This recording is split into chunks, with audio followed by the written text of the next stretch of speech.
Hello dear students, आज class 9th maths worksheet number 8 बहुपद polynomials पर बात करते हैं। जो ऑलरेडी पहले भी वर्कशीट में बहुपद से कुछ पहले भी वीडियोस में हम बहुपद पर चर्चा कर चुके हैं, तो अभी बहुपद के बारे में बात करेंगे कि बहुपद होते क्या हैं। सबसे पहले हम कहते हैं कि बहुपद एक बहुपद के प्रत्येक पद का एक गुणांक होता है। यदि किसी भी बहुपद को लिखा जाए तो उसके गुणांक अलग अलग होते हैं।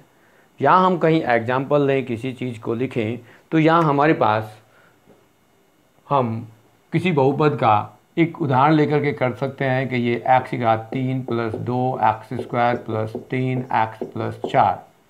तो यहाँ हम कहेंगे कि ये x⁻³ का जो गुणांक है वो 1 है, जबकि x² का गुणांक 2 है, x का गुणांक 3 है और अचर पद वो 4 है। अचर पद में घात कितनी है, यहाँ घात की बात करेंगे, इसकी घात 3 है तो यहाँ पर घात 2 है, यहाँ x⁻1 है और यहाँ जब अचर पद होता है तो उसकी घात 0 होती है। अब यहाँ जब भी हम कभी किसी भी अचर पद के बारे में बात करते हैं तो यहाँ हम देख रहे हैं कि x⁻3 या x⁻2 या x⁻1 है, तो यहाँ x की घात जो होती है वो 0 होती है, जिसमें x की घात 0 का 1 के बराबर होता है। तो यहाँ हम कभी भी अचर पद के साथ x को नहीं लिखते क्योंकि वहाँ पर चर की घात 0 होती है। इसी तरह से यदि हम घात की बात कर रहे हैं कि इसमें घात कितनी है, तो हमारे पास यहाँ कोई भी बहुपद है यदि, तो यहाँ पर 3 घात हो गई। जो सबसे बड़ी घात है वही घात, इसकी सबसे बड़ी जो घात होती है किसी भी चर की, वही उसकी घात होती है। यदि हम कोई और लिख दें x⁻10 + x⁻8 + x⁻6 x⁻, इस तरह से लिखें, तो इसमें जो सबसे बड़ी घात है वो 10 है, इसलिए इस बहुपद की घात जो होगी वो 10 होगी। हम घातों के बारे में बात करते हैं। अब बात करेंगे शून्यांक। बहुपद की घात जो होती है, यदि किसी पद में, अचर पद में घात की बात कर रहे हैं, वो हम पहले ही चर्चा कर चुके हैं कि यदि हमारे पास अचर पद यहाँ पर था तो हमने उसको क्या लिखा है, x⁻0 लिखा है। अचर पद में चर की घात 0 होती है। अब कुछ उदाहरण आपकी इस वर्कशीट में दिए गए हैं कि ये बताना है कि ये बहुपद में घात कितनी है। तो पहला जो बहुपद दिया गया उसमें लिखा गया -x⁻4 प्लस कुछ भी लिख दें यहाँ, तो इसमें जो घात होगी वो 6 होगी। यदि हम घात लिखेंगे तो घात यहाँ पर हुई 6। ऐसे ही यहाँ घात यदि देखेंगे तो इसकी घात हो गई 10, इसकी घात देखेंगे तो इसकी घात हो गई 3। तो यहाँ हमारे पास बहुपदों में घात के आधार पर हम चेक कर सकते हैं कि किसी भी बहुपद की घात क्या होगी। तो यहाँ जो आपको इस वर्कशीट में जो बहुपद दे रखे हैं उनमें सबसे पहला जो 6 x⁻6 - x⁻4 + 3 में जो घात है वो 6 है। ऐसे ही दूसरा जो उदाहरण है उसमें 2 - x⁻4 - x⁻3 है तो उसमें घात 4 है। और लास्ट में लिखा है 2, सिर्फ यदि 2 लिखा है तो उसमें वो अचर पद है। अचर पद में क्या होगा, x की घात यहाँ पर 0 होगी, तो हम उसमें लिखेंगे घात जो होगी इसकी 0 होगी। अब दूसरा जो एग्जाम्पल इन्होंने लिया कि किसी बहुपद के गुणांक क्या होंगे, तो यहाँ गुणांक लिख सकते हैं, उसमें लिखा x² गुणांक बताना है। तो यहाँ यदि देखेंगे हम, यहाँ पर x² गुणांक यहाँ 2 है, तो यहाँ कहीं हमारे पास x² की पद है ही नहीं। अब यदि मैं लिख भी दूँ यहाँ पर x⁻2, तो इसके x⁻2 का गुणांक यहाँ 1 है। यहाँ पर हमारे पास कुछ नहीं है जिसमें x⁻2 वाला पद हो। यदि मैं 5 के साथ लिख दूँ x⁻2, तो इसमें गुणांक इसका 5 हो जाएगा। और भी कुछ हम लिख दें x² + 2x + 3, तो x² गुणांक यहाँ 1 हो गया। तो इस तरह से हम किसी भी पद के, बहुपद के गुणांक पता कर सकते हैं। कि अब इस उदाहरण में लिखा है कि बहुपद दिया है और उसके x² गुणांक पता करना है। तो पहला जो उदाहरण था वो आपको दिया गया 4 - x² + x, तो x² गुणांक है -1। यहाँ पर दूसरा जो उदाहरण है उसमें √2x - 4 1 है, तो वहाँ x² का पद ही नहीं है। तो x² का पद नहीं होता तो वहाँ पर x² का जो गुणांक है वो 0 होगा, इसलिए वो 0 हो जाता है और वो पद नहीं होता। तीसरा उदाहरण है 3x³ + 4x² + 7x, मतलब 3x⁻3 + 4x⁻2 + 7x में जो x² का गुणांक है वो है 4। अब बात आती है कि पदों के आधार पर बहुपद को वर्गीकरण किया गया कि हम उनको कैसे डिफाइन करेंगे कि वो कितने पद का है। यदि हम लिख दें x, y, z, l, m, इस तरह से कुछ भी लिख दें तो ये हमारे पास एक पदीय बहुपद होंगे। यदि हम यहाँ x प्लस वाई लिख दें तो ये दो पदीय हो जाएंगे, a प्लस बी लिख दें दो पद हो जाएंगे, यहाँ l प्लस m लिख दें तो दो पद के हो जाएंगे। यदि हम x plus Y plus z लिख दें तो इनको हम कहते हैं त्रिपदीय बहुपद। तो ये एक एक पद के हो गए, ये दो दो पद के हो गए, ये तीन तीन पद के हो गए। तो यहाँ हम कहेंगे एक पदीय बहुपद, द्विपदीय बहुपद और ये त्रिपदीय बहुपद। तो ये हमारे पास पदों के आधार पर हो गए। अब बात आती है घातों के आधार पर। यदि घात के आधार पर हम देखेंगे तो यदि हम लिखें कि यहाँ पर x प्लस एक है तो इसमें एक घात है तो इसे कहते हैं एक घातीय बहुपद। यदि हम यहाँ लिख दें x square plus 2x plus 3 तो इसमें सबसे बड़ी घात 2 है तो इसको कहते हैं द्विघातीय बहुपद। और x की घात 3 यदि यहाँ पर लिख दें x की घात 3 plus 2x square plus 3x plus 4 तो यहाँ है सबसे बड़ी घात 3 तो ये त्रिघातीय बहुपद हो गया। अब इससे बड़ी भी घात वाले बहुपद हो सकते हैं तो हम उनको इस तरह से लिख सकते हैं। तो यहाँ 5 घात आ गई। अब यहाँ घातों के नाम के आधार पर पहले हम एक घातीय, द्विघातीय, त्रिघातीय या चतुर्घातीय या पंचघातीय, 6 घातीय तो 6 घातीय हो गई। तो इस तरह से हम इनको इतने घात के आधार पर जितना ये नंबर है उसके आधार पर इनको हम रीड कर सकते हैं, पढ़ सकते हैं। तो यहाँ पर जो आपके उदाहरण दिए गए हैं वर्कशीट में उनको आप देख सकते हो। अब आपको कहा गया है कि अब आप प्रयास कीजिए निम्नलिखित बहुपदों में से एक पदीय, द्विपदीय, त्रिपदीय, रेखीय, द्विघातीय या त्रिघातीय बहुपद छांटिए। तो सबसे पहले एक पद वालों की बात आती है। तो एक पद वाले हम काम करेंगे। एक पद वाले क्या क्या छांटना है हमें छांटना है एक पद वाले, एक पद, द्विपद, एक है त्रिपद, फिर एक घातीय,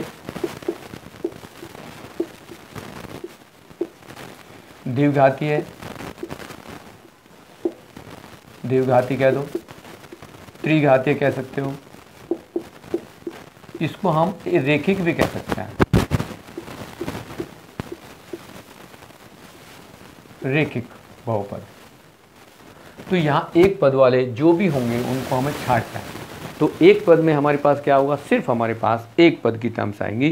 तो हम देखेंगे हमारे पास जो लिखा हुआ है एक पहला, इसमें सबसे पहला जो एक पद ही है उसकी लिस्ट में लिखेंगे। तो हम तीसरा जो नंबर वाला बहुपद दिया गया है वो z की घात 2, तो इसमें थर्ड को लिख देंगे z स्क्वायर।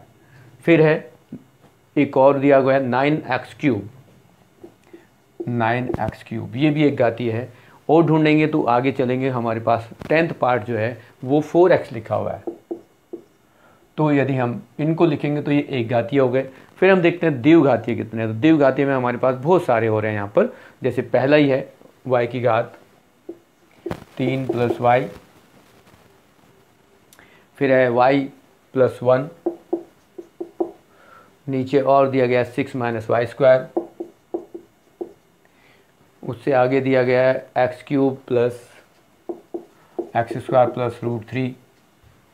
आगे भी पढ़ेंगे तो आगे हमारे पास दे रखा है 3 √3 z प्लस 7। तो ये हमारे पास दो दो पद वाले बहुपद आ गए, इनको हम द्विपदीय बहुपद कहेंगे। अब बात आती है त्रिपद। तो त्रिपद में हमारे पास दो ऐसे, एक केवल एक ही ऐसा है जो त्रिपदीय है, जिसमें हम लिखेंगे 2x square plus 3x plus 1। ये तीन पद वाला बहुपद है। इसमें हमारे पास जो बहुपद दे रखा है ये त्रिपद वाला बहुपद है। अब फिर हम देखेंगे रेखिक वाले की बात करते हैं। तो हमने एक पद, द्विपद और त्रिपद वाले हो गए, एक पदी, द्विपद, त्रिपद। अब यहाँ हमारे पास जो है रेखिक की बात आती है। तो रेखिक का मतलब होता है जिसमें एक घात होती है। अब एक घात वाले को ढूंढेंगे तो हमारे पास सिर्फ एक घात वाले जिसमें चर की घात एक हो तो उसमें एक आता है y प्लस 1, ये y प्लस 1। इन सब में एक घात एक यहाँ है √3x प्लस 7, और एक घात यहाँ भी है 4x। बाकी में एक घात वाला और कोई नहीं है। ये तीन एक घातीय हो गए।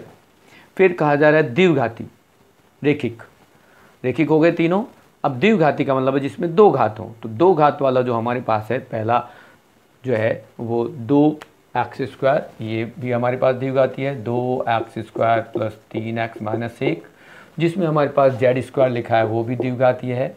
यहाँ हम देखेंगे इसमें भी ये द्विघातीय है, यहाँ देखेंगे तो x² प्लस √3 भी हमारे पास द्विघातीय है, और ये हमने ऑलरेडी लिख ही दिया है, तो ये हमारे पास द्विघातीय हो गए। अब बात आती है त्रिघातीय की। त्रिघातीय में हमारे पास जो देख रहे हैं हमारे पास तीन त्रिघातीय बहुपद हैं। त्रिघातीय में पहला सबसे पहले त्रिघातीय ये हो गया y³ प्लस y। त्रिघातीय में एक आपके पास ये है 9x³ और एक आपका ये 2 हो गया, ठीक है। और तीसरा हमारे पास एक और लिखा हुआ है 7वें नंबर पर जिसकी त्रिघातीय लेकिन 4 पद हैं उसमें, ठीक है, तो उसको भी हम त्रिघातीय में लिखेंगे। वो है हमारे पास 3x³ minus 2x² plus 4x minus 2। देखिए अब यहाँ पर 3 घात है, ये भी 3 घात है, ये भी 3, इसलिए त्रिघातीय कहते हैं। इसमें 2 घात हैं, ये 2 घात है, ये 2 घात है, ये 2 घात है, इसलिए द्विघातीय कहते हैं। इसमें एक ही घात है तो ये एक रेखिक हो गया है, एक घातीय कह सकते हैं। यहाँ 3 पद हैं तो 3 पद वाले हो गए, ये सिर्फ एक है 3 पद वाला, बाकी यहाँ जितने भी हैं ये 2 पद वाले हो गए और ये 1 पद, ये बहुपद हो गए। इस तरह से हमारे पास ये आ गए। अब आते हैं, आओ जाने हमने क्या सीखा। तो हमें यहाँ गलत और सही के निशान लगाने हैं। अब गलत और सही में जो हमारे पास जो टर्म्स दी गई है उसमें हमारे पास 5 पॉइंट दिए गए हैं। अब 5 पॉइंट में 1 पॉइंट लिख दें, 2 लिख दें, 3 लिख दें, 4 लिख दें और 5 लिख दें। अब मैं यहाँ क्वेश्चनों को नहीं लिख रहा, सिर्फ यहाँ पर हम बॉक्स बना रहे हैं कि हमें यहाँ क्या लिखना है, ट्रू फॉल्स में, सही गलत में क्या मार्क करना है। तो पहला भाग उसने कहा है कि पहले में लिखा है 5x³ माइनस 4x² प्लस 3 बहुपद में x² का गुणांक क्या 4 है। तो लेकिन यहाँ 4 लिखा हुआ है जबकि ये -4 होना चाहिए, तो ये गलत हो गया। x² गुणांक बहुपद में -4 है जबकि लिखा हुआ 4, तो गलत हो गया। दूसरा बहुपद है बहुपद 4x² है, बहुपद 4x² है, तो इन्होंने सही लिखा कि x² है तो ये 2 है, ठीक है। तीसरे में लिखा है 2x³ प्लस 1 एक रेखिक बहुपद है, नहीं, इसमें 3 घात है, ये तो त्रिघातीय हो गया, रेखिक होता तो 1 घात होती है, ठीक है, तो इसमें ये गलत हो गया है। नंबर 4 पे बहुपद √5x प्लस 1 में x का गुणांक √5 है, यस, ठीक है। इसने कहा कि 5√5x प्लस 1 में जो x का गुणांक है वो √5 है, तो वो सही है। और लास्ट में हमारे पास एक और ऑप्शन दिया हुआ कि जिसमें 5वां जो क्वेश्चन है वो है हमारे पास बहुपद 4m प्लस 5n एक द्विपद बहुपद है, 2 पद है, यस, ठीक है, ये भी आपका राइट हो गया। तो इस तरह से आपके जो बहुपद वाले जो एक्सरसाइज है, ये वर्कशीट है, इस तरह से आपका ये कंप्लीट वर्क हो जाता है।